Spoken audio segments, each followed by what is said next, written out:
so excited to have this opportunity to bring Susi Amendola onto the podcast. Susi, you are a stress management specialist and a yoga therapist for over past 30 years, and you've recently authored a book called The Centered Heart: Evidence-Based Mind-Body Practices to Stress Less and Improve Cardiac Health. I'm so happy to have the opportunity to speak with you about this.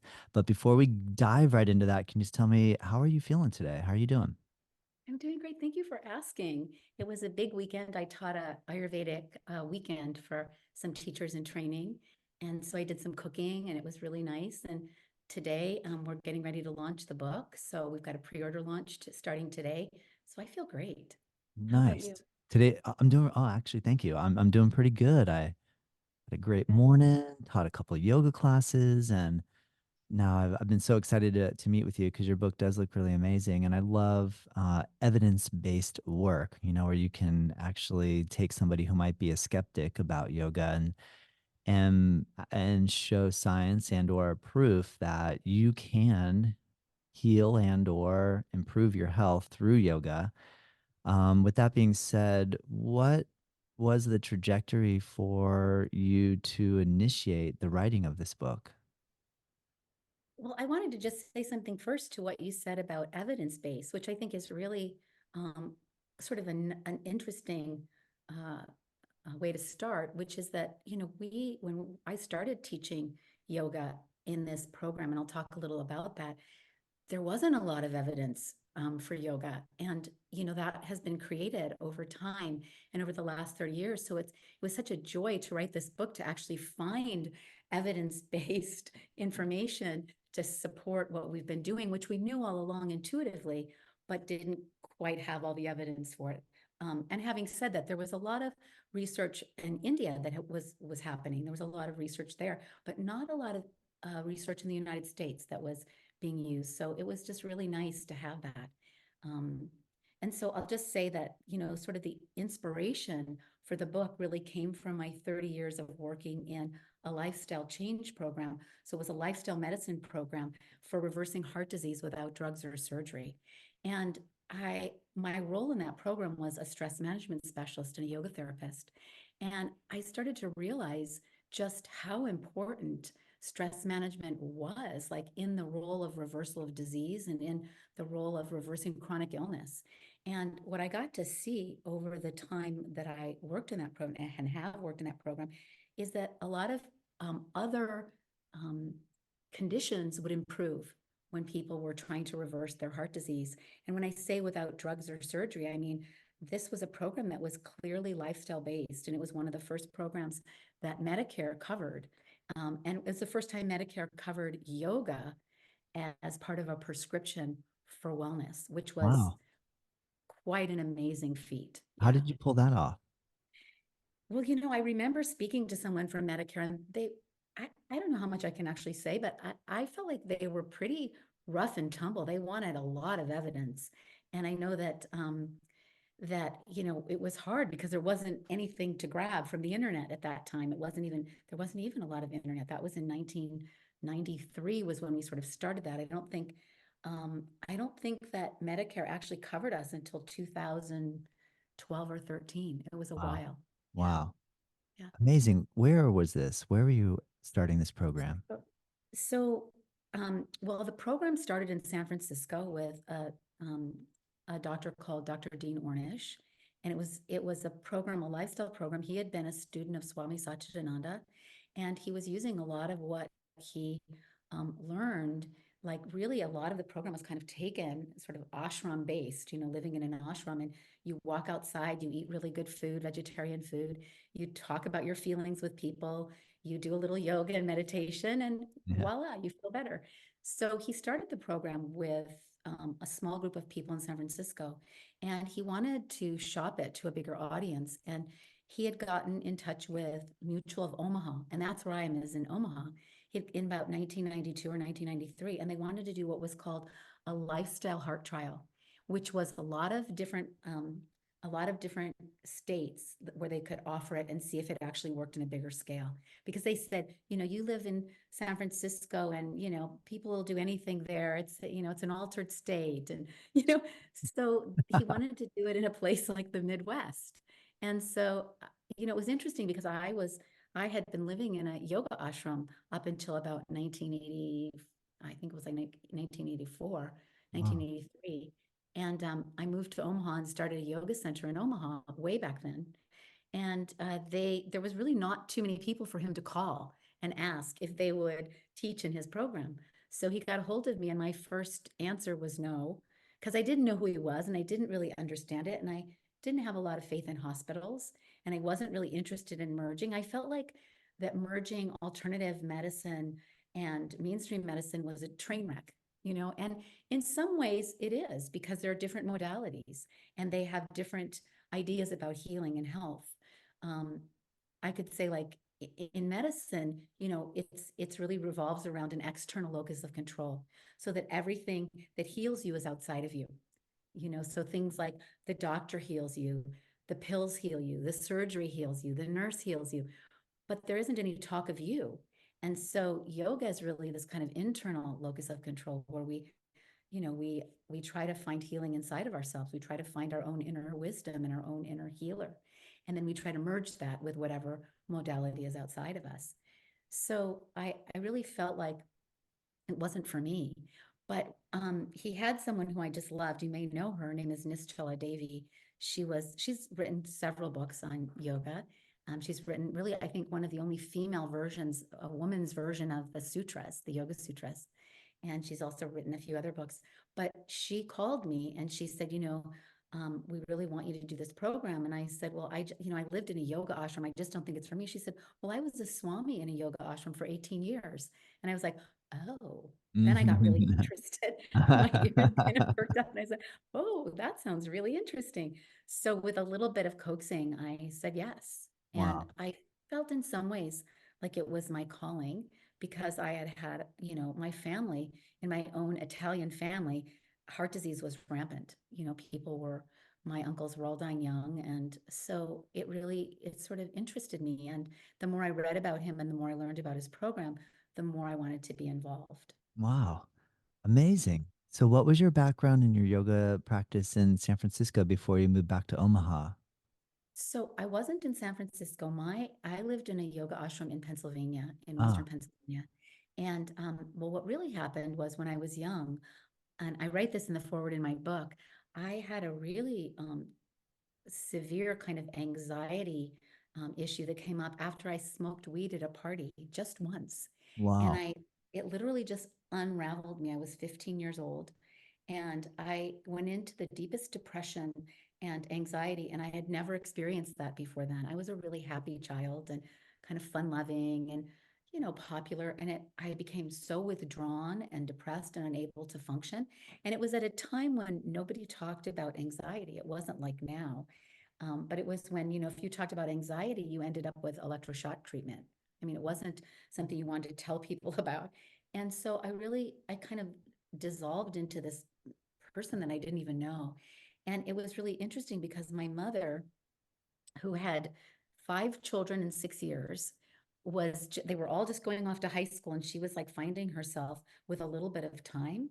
And so she was studying yoga at an ashram outside of Chicago. And she said, well, why don't you come with me to class? And I was like, oh, no way.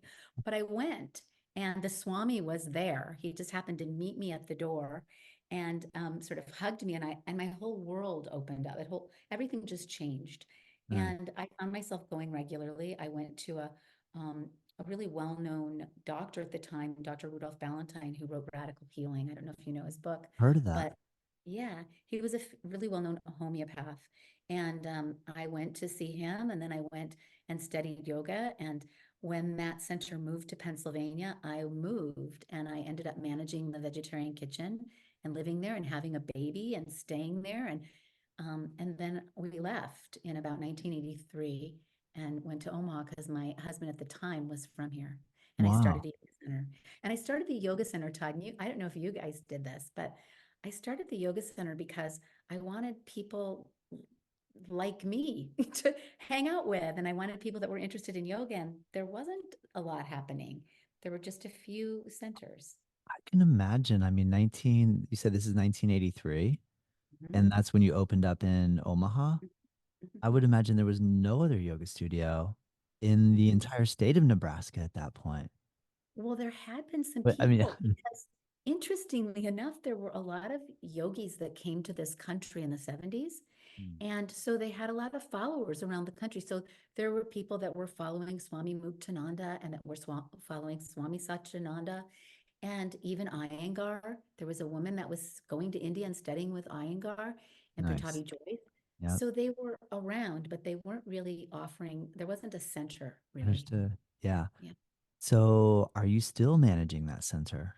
I am. Wow. I'm still managing Since that center. 1983, Mhm. Yeah, it's gone through a name change and 30 years, 31 years later, 40 years later, I think 40 it is. years later. Oh my gosh, my I math think is it's horrible. almost like 40 40 years. years later, you Mhm. is that the oldest running single studio in the country? It might be in the Midwest. It might be. I Wow. don't know. I'm not sure. I know there's a lot of studios that were around that are like, some of the bigger studios are still around, like, Oh Integral Yoga, my.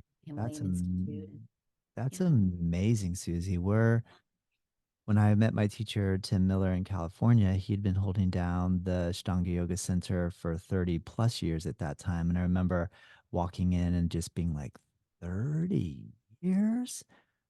You did this for, you know what I mean? Because I was in my 20s and you just can't imagine you could do anything for 30 years straight. Like, how's that even possible? And Now you're on so 17 years, that, right? 17 or right? 18 this Yeah, year. we've been, yep, yep. So I set that as a goal. I thought I want to try to make it for 30 years doing this. And so to meet somebody who's been doing it for 40. Now, don't tell me in the same location. Well, Did you have no, to not move? Did you have exactly, to move? but for at least since 93, we've been in the same location. Yeah. That's incredible, And Susie. I ended That's a up lot. buying the building because I felt like I don't want to pay rent for a million years. Oh, So wow. Yeah. we had different locations. Like we were in the lower part of the building and we had a big space with wood floor. And then when COVID hit, we moved upstairs because we just didn't have the people in person. As you probably know, you had the same. Yes. Yes. In Florida, were you able to practice outside during COVID? Actually, we were allowed to practice inside as well Mm. after here in Palm Beach County after 9 weeks. So the businesses were closed here for 9 weeks, and then it was okay, go ahead and do what you can do. But that didn't mean that people wanted to come in. It was still very, very tough. But I know from a business perspective of what other people faced, I feel like we were. Oh gosh, this goes into a whole can of worms in a different direction. But I mean, Florida has had so many people move into it that it's like because of that, that now everything's so crazy expensive and the insurance rates and everything, it's just outrageous. But let's not go there. Let's stay on the heart. Let's talk about the heart. But that is Yeah. amazing, Susie. I am so excited to meet somebody like you that have been doing what you've been doing. That takes so much work and commitment and dedication. So what an honor. Well, you have a lot of background. You're a yoga therapist. You're obviously teaching yoga therapy classes. What other modalities do you integrate into your studio and or your own personal teaching?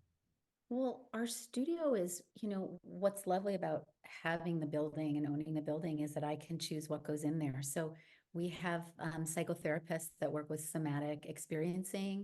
My partner, my husband, Josh, is a psychotherapist that also is a yoga teacher and also works with functional diagnostic nutrition. So and then we have a Reiki specialist and we have a massage therapist. And, really the style of yoga is a little bit like I don't know even what to call it because people are always sort of hooked on what style of yoga do you teach. And I feel like it's a little bit of what, an ashram style where we work with postures and breathing and relaxation and meditation and chanting and breathe, all of the things in Ayurveda. And um, so most of the classes kind of are in that sort of category. Like we're not doing any Bikram classes and we're not doing, and I know that that's something that you studied and we have a Bikram center here, so I don't need to compete with them and never have tried to. we've sort of done the same thing all along, which has been great. And it's been interesting to watch how in the beginning, we were offering things like Ayurveda and chanting, and that was not really even valued in the yoga world for a very long time. And then all of a sudden, all the studios that were doing Bikram now switched to offering Ayurveda, and now they're offering, Mhm. all of the things that we were Yeah. offering all along. So that was kind of fun to watch, and maybe at times humbling and frustrating and Yeah, all I those was gonna throw the things. frustrating word out there. Yeah. The frustrating word is part of it too. Man, we've been trying to pull teeth here for years, and now everybody, Yeah. Now yeah. everyone's doing it, which Well, is that's kind great of to good hear. too. But Yeah, we have a really nice community here, and the yoga teachers here are all lovely, and wonderful. they really support each other. They're not really in competition with each other. It's a small, even though Omaha's not tiny, it's probably bigger than where you are, but I think we have 400,000 people at least. And, Mhm. there's a lot of yoga. There were a lot of yoga studios. They're kind of disappearing now, but, there's a nice community of people. That's interesting that your insight is that this yoga studios are disappearing. Are you noticing a little bit of a downturn in the popularity of yoga? Yeah, for sure.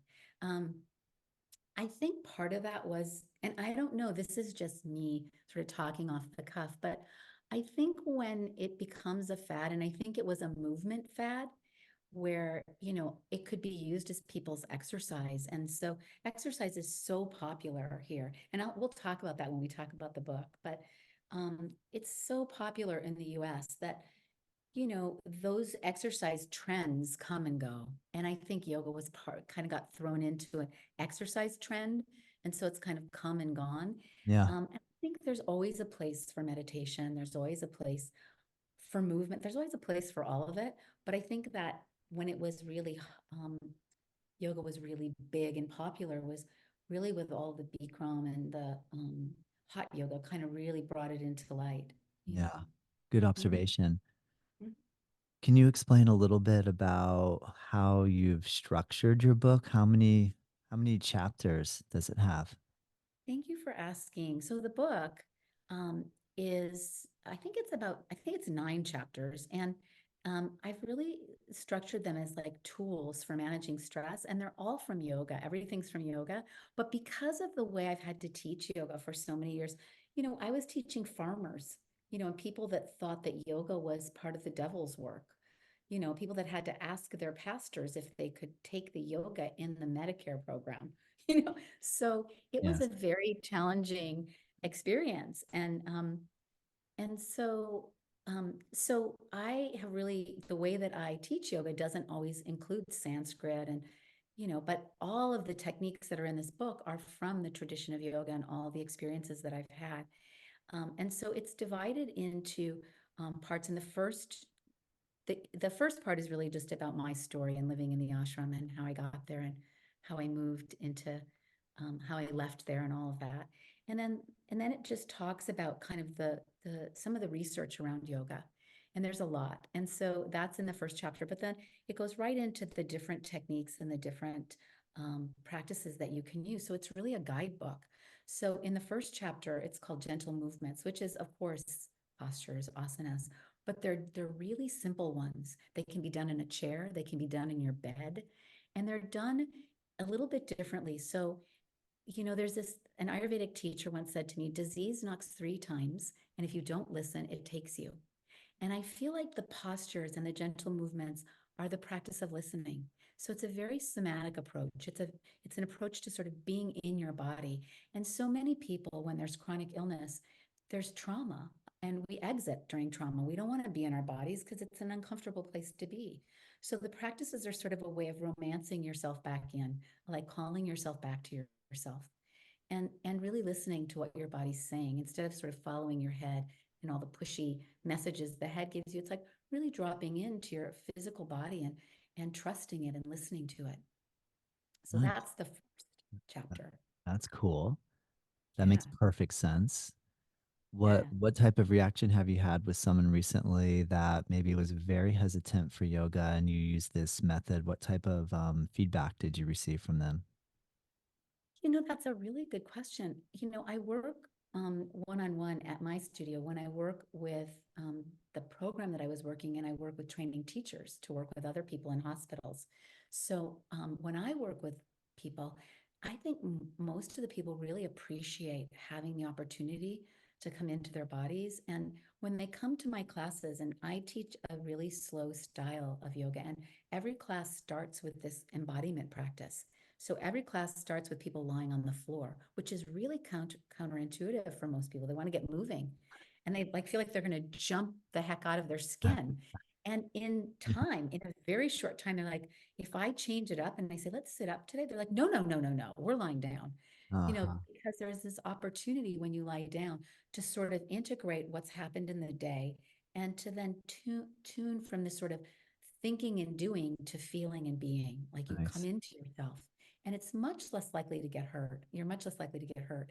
I know that there was a time when yoga studios were being sued for injuries, and we've never had anyone get injured in 40 years because we do this process of having them be in themselves first, like find themselves inside of themselves first. Yes. So I usually have there's some hesitancy to that kind of practice, but in time, people love it. And I have a lot of marathon runners and athletes that come, and, I just say to them, go run before you come, go do something really aerobic, or if you want, take your Bikram class before and then come to this. Because it's a different style, it's a different flow, and it's a more embodied practice. Yeah. Amazing. That's cool. Yeah. What have you found in relation to, well, where are we at currently with statistics in relation to heart disease in America or Oh, globally for that matter? thank you for asking that. Yeah. For a while, I think when I started the program, it was maybe 1 in 4 people had heart Mhm. disease, which sounds alarming to me. But I was just reading, it was 1 in 3 a few years ago. And now it's looking like 1 in 2 since COVID, because I think COVID Wow. has had a One tremendous in effect. 50% of the American population One is in two has people. some And heart what's really disease. interesting is I didn't want to say this was a book for heart disease because, first of all, people don't ever want to admit that they have heart disease. If they have high blood pressure, that's the beginnings of heart disease. Most of us have risk factors. But, um, but I do think that it's important to kind of recognize that this not only helps with heart disease, but it helps with all sort of chronic illness. So, um, with 1 in 2 people, kind of moving towards 1 in 2 people with heart disease, it's a really good preventative measure. And it's so important for people to think about managing their stress. And one of the main things this book is asking us to do is to start to downregulate the sympathetic nervous system, that fight or flight response, and upregulate the parasympathetic nervous system, that rest and digest phase. And we as humans, we're made for this sort of fast responding. Like we're still our, our DNA still has us ready to pounce if we meet an animal in the woods and we need to get out of the way. And yet we treat everything like that now because the world has gotten to be such a stressful place. In fact, 3/4 of all adults are identifying that this year is even more stressful than last year for Mm. them. They've had Wow. more stress in just this year. So, the truth is that, I think that we all need some kind of a practice to help us down regulate that sympathetic nervous system because it gets turned on when our boss gives us too much to do, when our kids need something and we can't get it for them, when we, have something, we have a fight with our spouse, we have whatever it is, we're sort of living in this chronic, um, sympathetic nervous system response. And really, it's not about stress, but it's about how we respond and react to stress. And these techniques are giving us an opportunity to respond differently. Mhm. And they help us the, they help us upregulate the parasympathetic nervous system, which is that rest and digest, and downregulate the sympathetic nervous system. So when I talk about the different chapters in the book, we were talking about the first chapter being about movement. The second chapter is about breathing, and the third about relaxation. So the second one is really about, the breath being the link between the body and the mind, and how we think and feel affects how we breathe, and how we breathe affects how we think and feel. And if we shape our breath, we can really shape our thoughts. We can shape our sort of energy patterns using breath. So, we were using practices in the program for heart disease that were calming the nervous system, down regulating that sympathetic nervous system things like 2-to-1 breathing, maybe even alternate nostril breathing, which is so important for the nervous system. So, and even other practices like 3-part breathing, because 3-part breathing or the complete yogic breath has kind of two effects. So it's calming if you're over energized and overactive, you can use it and the nervous system calms down. And if you're sort of sitting and slumping all day and your breath has kind of gotten away from you and it's shallow, when you do 3-part breathing, it brings you back up. So it kind of has this really beautiful, it's a beautiful practice. Can you explain the three-part breathing? That means like when you're inhaling, you inhale, pause, inhale fully, Well, that's exhale. actually, that breathing is, you can use 3-part breathing. That's called Veloma breathing, the staggered breathing. But 3-part breathing is using all 3 parts of the lungs. Long, which is the abdomen expands when you inhale and contracts when you exhale. That's long breathing. And then wide breathing, which is the rib cage expands when you inhale and contracts when you exhale. It's wide breathing. And then deep breathing, where the chest expands and Mm, contracts. So you start by expanding the abdomen, then the ribs, and then the upper chest. And as you exhale, you release the chest, the ribs, and the abdomen. And yes, so it's like this wave-like motion that like allows that. you to take in about Yeah. 7 times the amount of oxygen as with a normal breath. Wow. Yeah. Oh my gosh.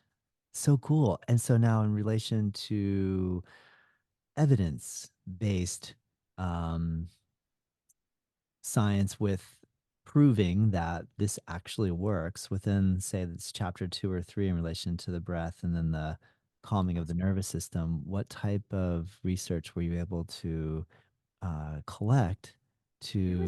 There's a really lovely friend of mine who's an amazing teacher. His name is Dr. Ananda um, Bhavanani. He's from India and he has a Gitananda ashram in India. So if you can go find him on, he does a lot of classes on YouTube and he's just lovely. But he's done a lot of research. He's an amazing researcher. And I used a couple of his research studies, and one of them was just one yoga session of postures and breathing um, was able to change people's heart rate and blood pressure in just one session. Mm, And we knew that from the program I worked in because we had nurses that would take people's blood pressure before and after their 1 hour yoga session, and it would come down dramatically. But then what I said to the nurses was, when people come in and their blood pressure is high and you're taking their blood pressure and they can't come to the yoga class, just do some 2-to-1 breathing with them. And sure enough, we taught the nurses how to teach this sort of letting the exhale breath get twice as long as the inhale, and they would do it with the participants. And sure enough, their blood pressure would come down. nice. Yeah. Yeah, so simple, right? Like you don't even have to go and purchase a big old like elliptical machine and you don't have to Mhm. sign up for whatever. You can just start breathing and then all of a sudden have this profound effect. It's almost too simple, right? It's like maybe that's why people don't like they think it won't work because they're like, that's just too easy. Like, how could that work? It's too easy. Yeah. And there are people, and I mean, I don't know if I want to go down this rabbit hole, but there are people that breathing actually isn't relaxing for them because they have asthma or they have COPD, which we had a lot in our program. There were a lot of people that came in with, multiple comorbidities, like they had a lot of different conditions. And so in that case, we don't focus on breathing. That's why I offer 7 different techniques, and I'll talk about all of them if we have time. But Please. and the reason for that is because it's important because some techniques don't work as well for other people. For Yeah. someone who has breathing issues, it's probably better for them not to focus so much right away on their breathing, but to focus on relaxing and just let their body and their mind relax and let their breath breathe them. Let yourself be breathed. Don't try to breathe. Turn that responsibility over to your body. Nice. So sometimes, as a yoga therapist, you have to be sort of flexible, and as a teacher, yoga teacher, just flexible and finding ways that people can enjoy the practices. Because I don't like people to say, "Oh, I don't like that practice." But then I always say to them, "Well, then don't do that practice. Do the ones you like, and come back to that later." Yeah, that makes sense. Mhm. Well, you mentioned that there's multiple ways you're going to interact. What's the fourth chapter? And or you mentioned, I think you said chapter 3 is uh nerve relaxation. Is that the idea? Or the focusing on the nervous Just system? be like, it's for the nervous system. But what I found and what is, there's been a lot of research on sleep and that people can't heal unless they sleep. But what I realize and what you probably recognize is people who sleep don't often get rest. Like a lot of times our sleep is fitful. So the relaxation practices in yoga are like a learned and conscious letting go. And they're really, I remember going to see the Dalai Lama years ago in Los Angeles, and I sat through his 10-day course with the monks. And the one big takeaway that I got was he said, practice dying every day. And I thought, oh, that's what relaxation teaches you. It's the practice of letting go and dying to the past and to the future so you can be really present right here in this moment. So I feel like the relaxation practice is something that's so needed more than anything else right now.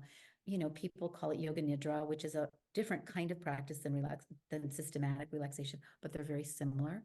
And just learning how to be awake and alert and relaxed all at the same time is a real skill. And so it's something that we have to learn. And so that chapter is really talking about how you can learn and practice relaxation and how important it is even for our sleep to be able to get deeper sleep. There's so many people that have insomnia. Yeah. That's a great point. Like you think, oh, well, I was asleep. I closed my eyes at 10. I woke up at 6, but that doesn't necessarily mean got you were able to get deep sleep. What have you noticed in your own practice and or life, things that you do or that you can implement that can make you feel more rested after an evening or night of sleep?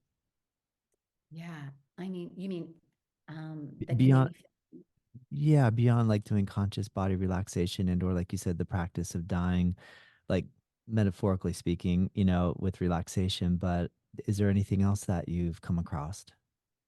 that helps with sleep. Yeah, better sleep. There's Yeah. many things, so many things. Yeah, I mean, I think that breathing for sure is helpful. Just doing 2-to-1 breathing helps to move you towards sleep, but also not spending. I have a whole chapter. The one of the last chapters is about connecting with nature, and we're so connected to the elements, and it's so important for us to be in the elements or to eat, at least try to create them. I laugh all the time because people, instead of walking out in nature, they get on a treadmill and then they have videos of nature all around them, instead of actually being in nature.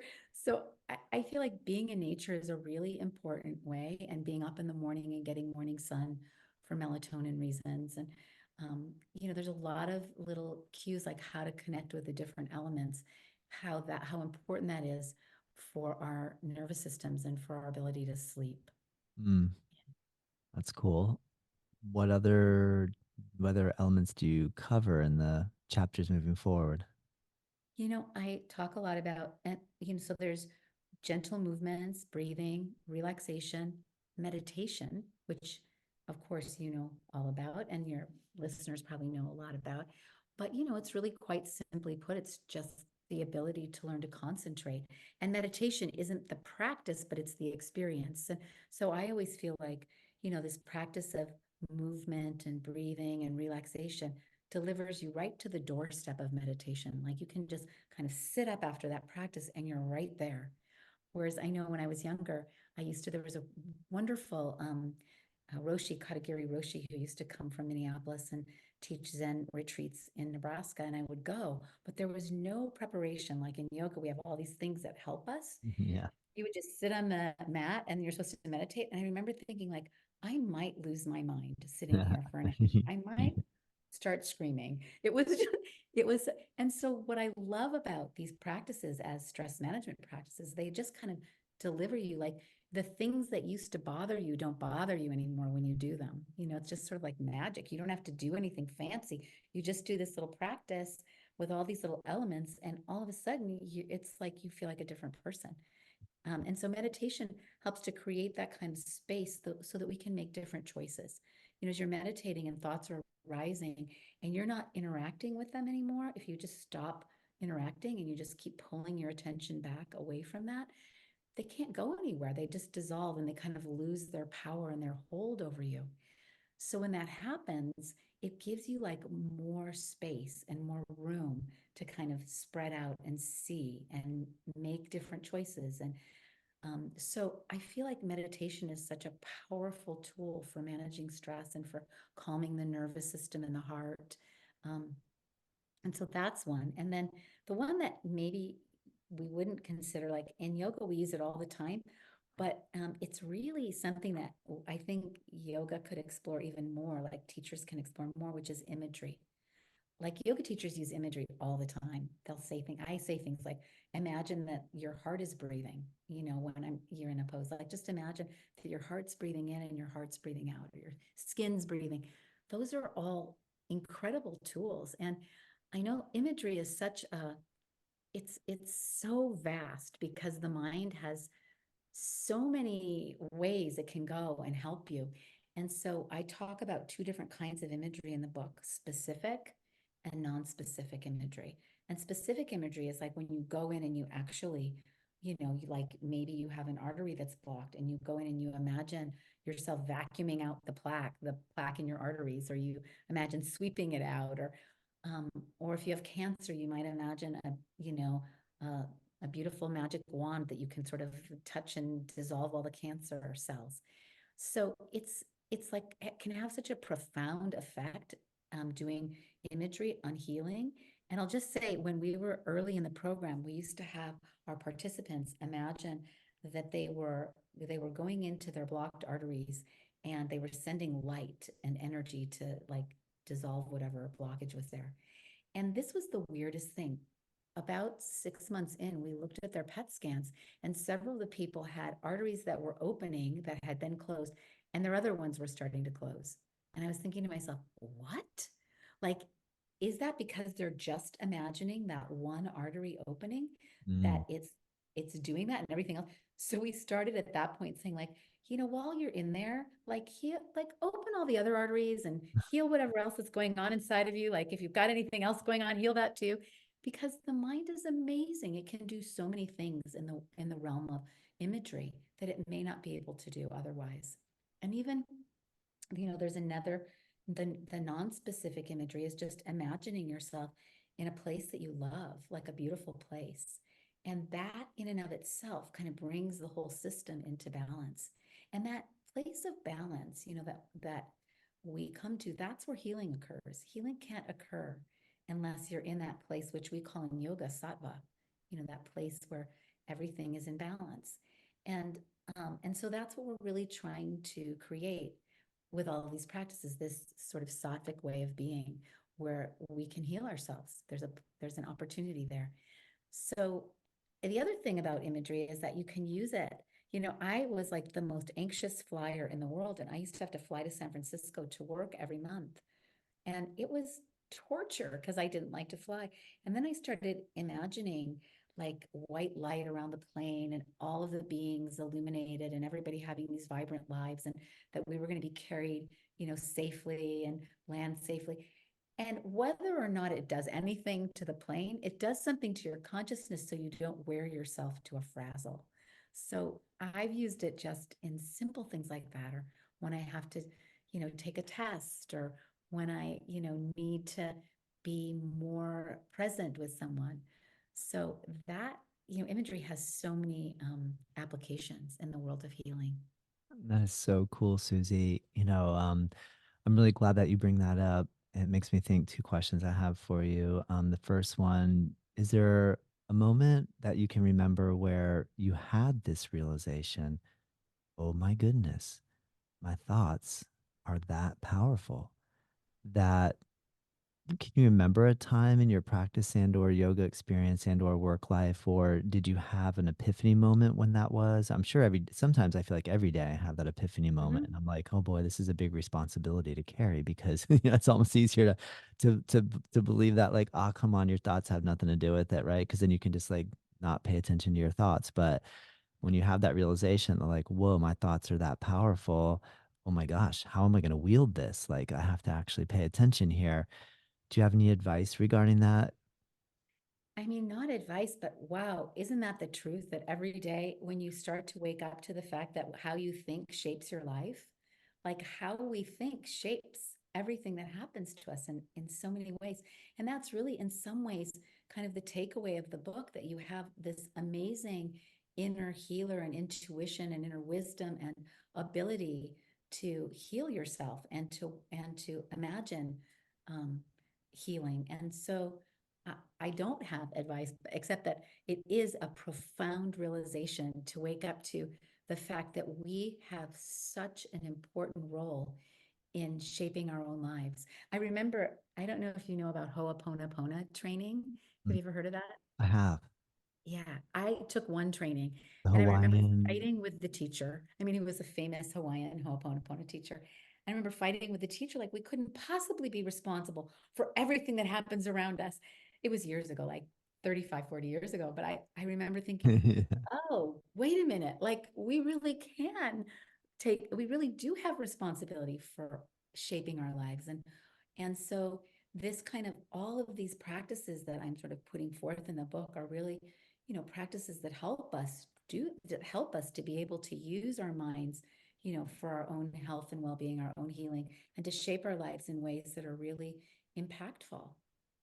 That makes perfect sense. And I like the fact that you're taking into account each individual in relation to their capacity to start to implement some of these ideas because it makes sense. I like the fact that you brought up if, say, you have an asthmatic and you say, okay, let's just focus on breathing. Well, that might actually create more stress and pressure because of the intensity of the breathing. Whereas maybe using a visualization technique might get them calm enough.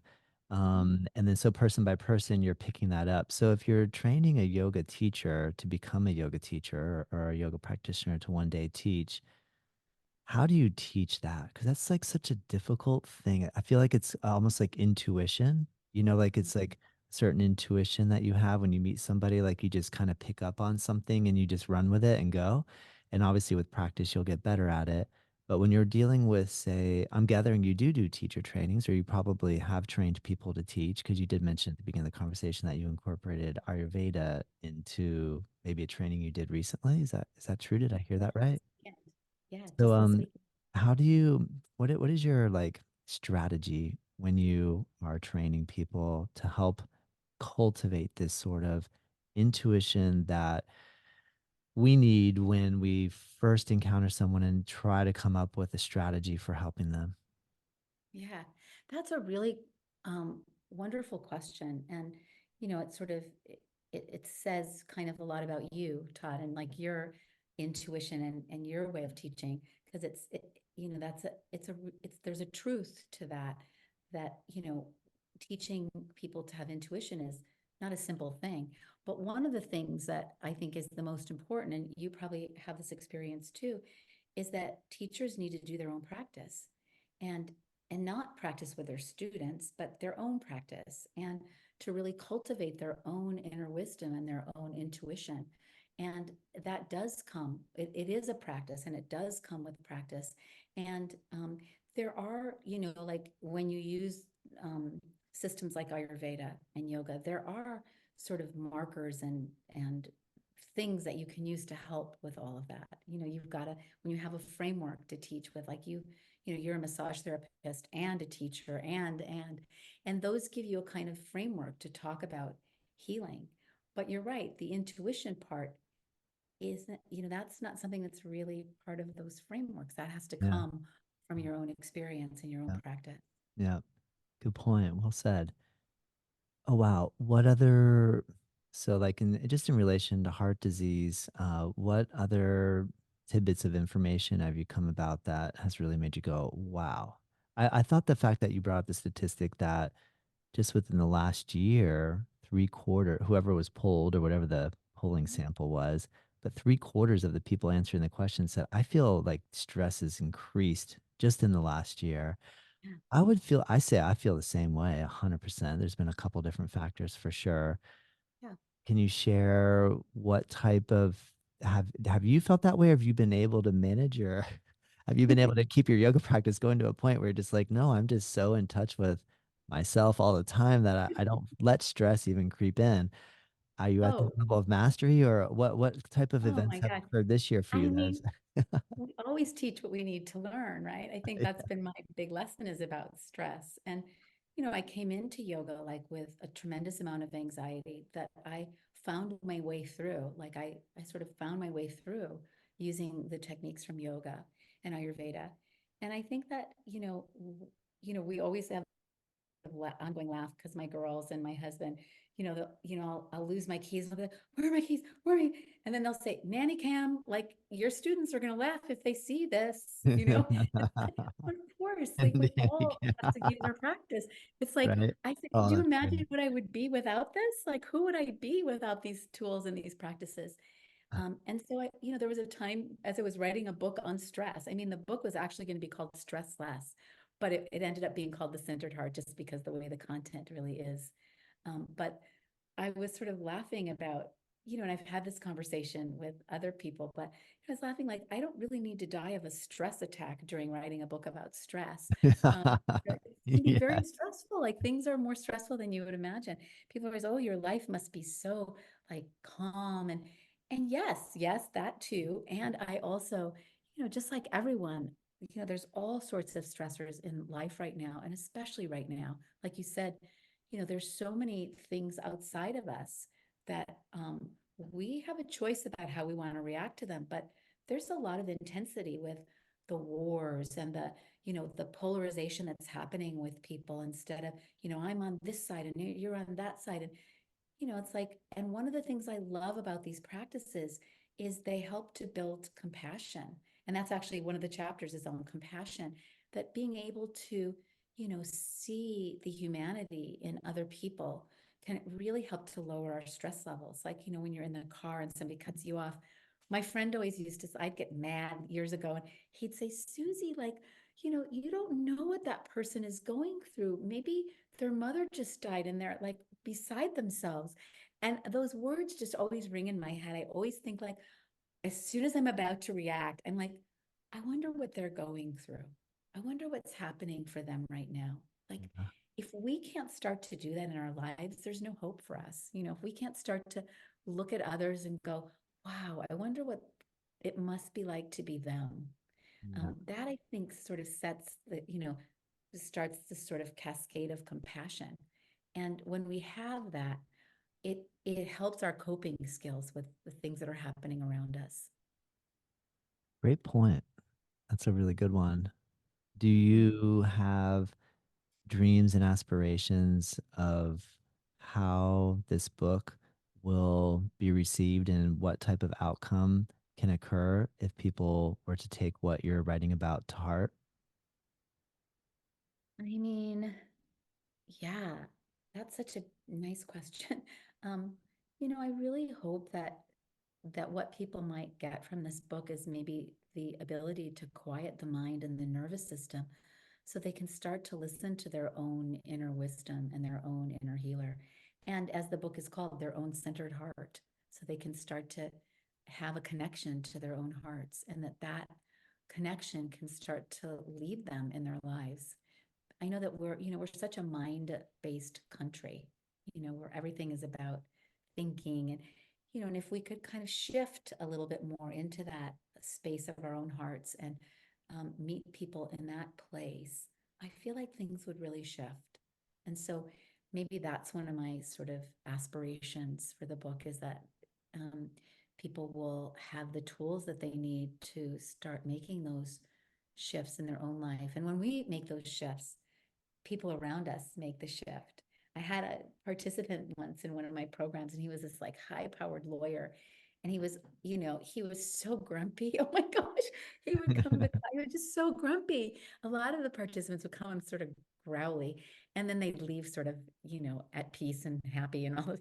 But he said to me one day, he said, there's something wrong with me. And I said, what are you talking about? He goes, I've been doing these practices and people like me now. And I said, I'm sorry, what? And the problem is what?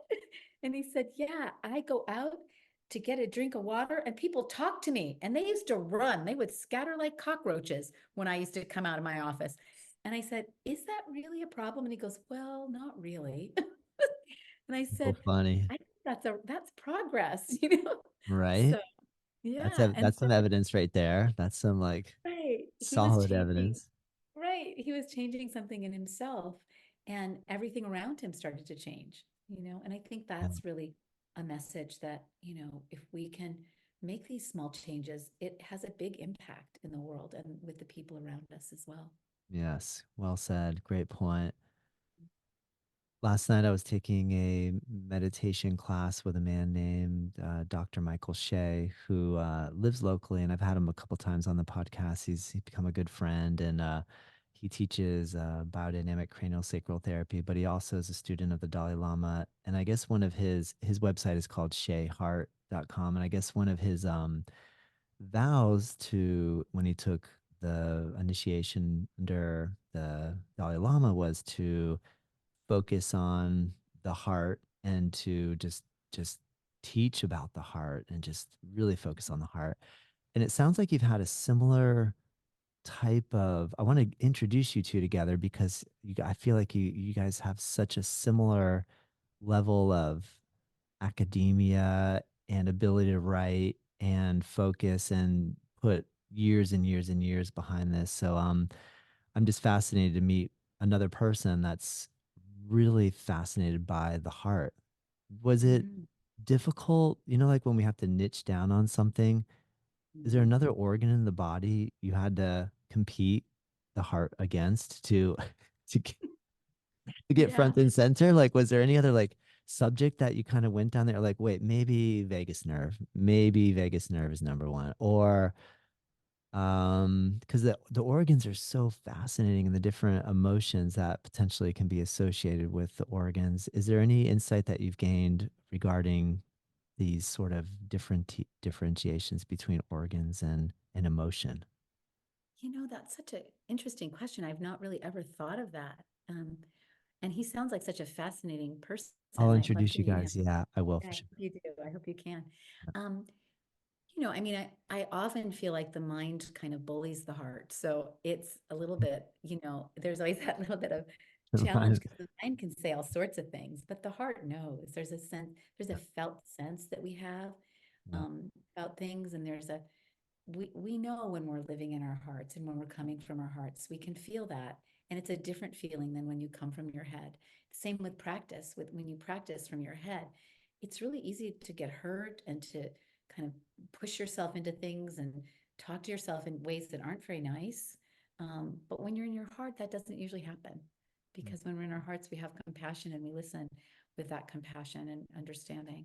So, but I haven't ever felt that with other organs. I've been so in the world of heart, and I think I came into the world, I was a very feeling and heartfelt kind of person when I came in. So it was fitting for me to sort of move in that direction. I've had to sort of toughen up, instead of get softer, I've had to kind of get tougher in my life, which is kind of a lot of people have to come the other way. They come in kind of tough and guarded, and they have to that's a good soften a point. little bit. Mhm. That's a really good point. Yeah, What is yeah. an example of something you've had to toughen up with?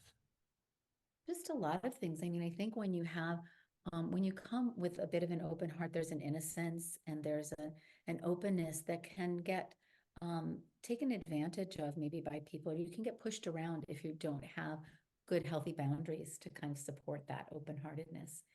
And I think that's where I've had to really, you know, pay attention to that. There is something very loving about having good boundaries and taking care of yourself in those ways, because it sends a very clear picture, a message to others. And then they know where they stand and what they can and can't, where they can and can't push. But I always try to go back to my heart. Like I might have an initial kind of like head reaction to something, but I always try to come back and feel what it might be like for someone else, or to be in a different situation, or to have, to just feel for someone, to have compassion for Yeah. someone. Have you ever been around somebody that's been having a heart attack? Have you ever been present in a situation where someone's had cardiac distress where it was a life or death situation? Well, I think working in the program that I worked in, that was always a kind of a risk, because, we were working with people that were quite ill. Some of them had had 7 or 8 heart attacks by the time they came into our program. In fact, one thing that I wanted to say that was really interesting is that early on, and maybe I already said this, but some of the doctors in our hospital heard about our program and decided that they had some patients, they were cardiologists, they had patients that were on the heart transplant list, and they didn't know what to do with them while they were waiting. So they put them in our program. And 6 weeks to two, three, 6 to 12 weeks later, they came off the heart transplant list Mm. doing our program. And I Wow. thought, oh, I mean, I saw things all the time where people were coming off of their diabetes medication. They were coming off of their depression medicine. They were coming off, and you start to go, wait a minute, these practices are so powerful. And Dr. Ornish used to say, if this program were a pill, it would be malpractice not to prescribe it. And so I don't know how that relates to what you were just saying to me, It but I does. just wanted to Yeah. say that. Yeah. I often have not been around someone who's had a heart attack. Luckily, in our yoga classes, I've never had that Right. happen. I did have somebody, I've never been around somebody that had an asthma attack before, so I didn't realize how severe an asthma attack actually is. And so when my wife and I had a Bikram yoga studio in San Diego, she had come in and she hadn't had an asthma attack in years and years and years and years. So she kind of thought that maybe she had moved beyond it, but something in the room triggered her and she had a major asthma attack. And ooh, that's scary stuff. That's some Yeah. pretty hardcore stuff. And Mhm. luckily, she had kept whatever the emergency thing is that you need when you have an asthma attack, whether it was the inhaler or a special Right. Her EpiPen inhale. or something of that nature. And Yeah. in her car that someone ran out, got, and was able to administer, and she was able to start to breathe again. We definitely dialed 911. So, it was a serious, serious attack. But I guess that's the sort of thing that when you do a yoga teacher training, you don't know you're going to encounter those type of things and you don't know what you're going to do in the moment. I'm always training people, yes, do dial 911 when there's an emergency. Like, yes. Yeah. What do you take the same similar protocol when you're in this sort Yeah. of And situation? when I don't teach a lot of heart classes on my own. I teach people how to teach people with heart disease. And and I have taught those classes for many, many years. And, we always had a medical person close by. And we had on several occasions had to call someone and, bring in the defibrillator. And, that's happened, that has happened to people. But it didn't usually happen in the yoga class. It usually happened in Mhm. exercise That when they makes were doing sense. exercise. But I have had people, that have, I've had people that have said that they were gonna not turn their car off in the garage and they call me instead of their therapist. And that's, those kinds of situations are really challenging for us as yoga teachers because we don't have Like a protocol. suicide situation. Yeah. Oh, yeah, that's pretty heavy, isn't it?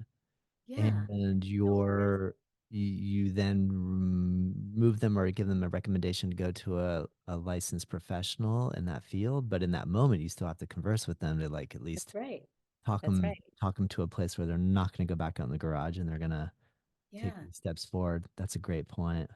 It's so challenging because our profession doesn't have a lot of, we don't have a sort of a handbook for some of the things that come up.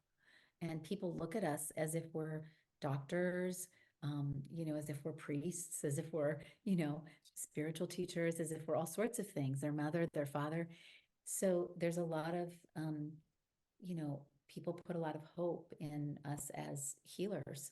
Yeah. And I think that, those situations do come up and they do require 911 or they do require intervention. But in the meantime, it does require our ability to be present and calm and to be with them and to think on the spot. And that's another one where, like you talked about before, how do people, how do they follow their intuition? And I think this is another reason for teachers to be really dedicated to their own practice so that they can, make the right choices at the right time. Oh, excellent, Susie. Man, I like the way you dance the line because like you first started saying or mentioning, how important it is for us to believe in ourselves and that we can heal ourselves. You're also integrating with modern medicine and science, not turning your back on one or the other, saying one is better than the other, but integrating both, but also taking a pretty solid stand that you can play a big part in healing yourself as well and to trust that, which is a really interesting line to kind of traverse. So I feel like it sounds like you're doing an amazing job of it.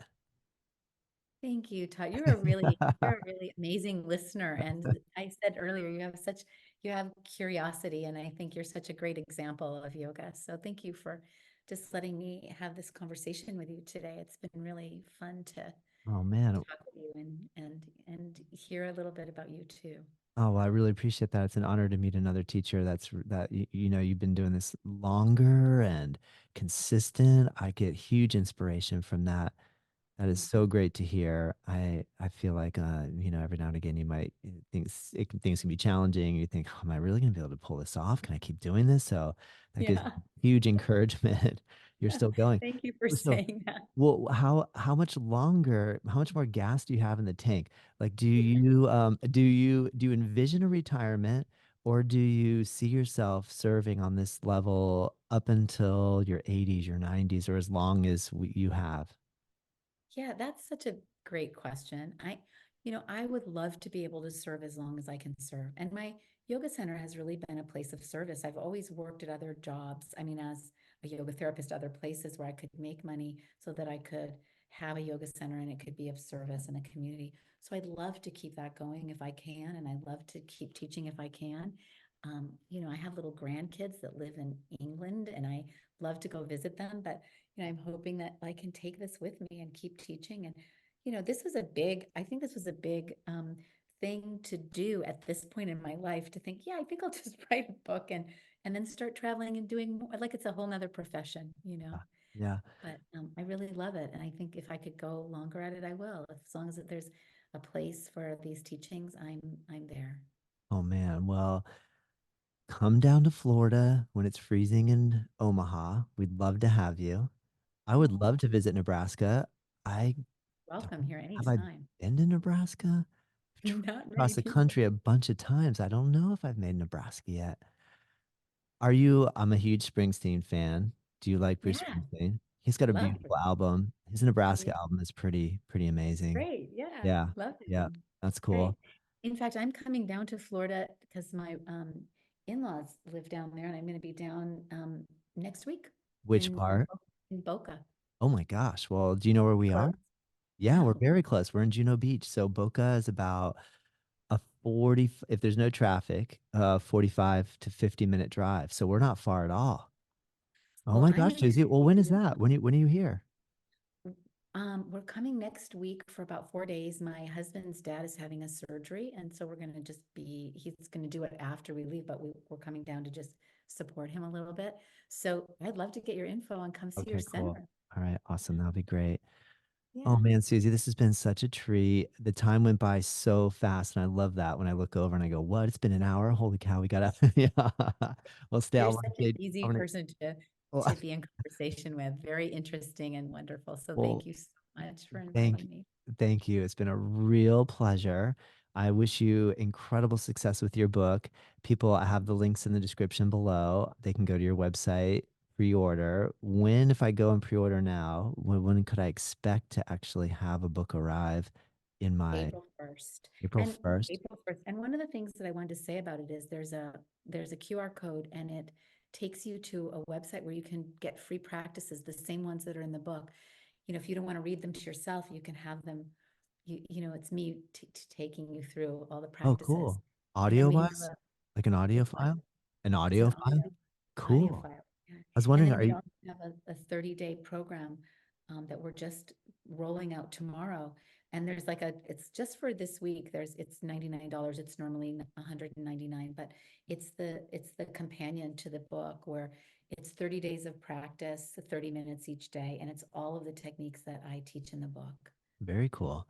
Yeah. How So does it come. work getting your book on Audible? You have to, can you narrate your own book and then have it uploaded onto Audible where it's available that way?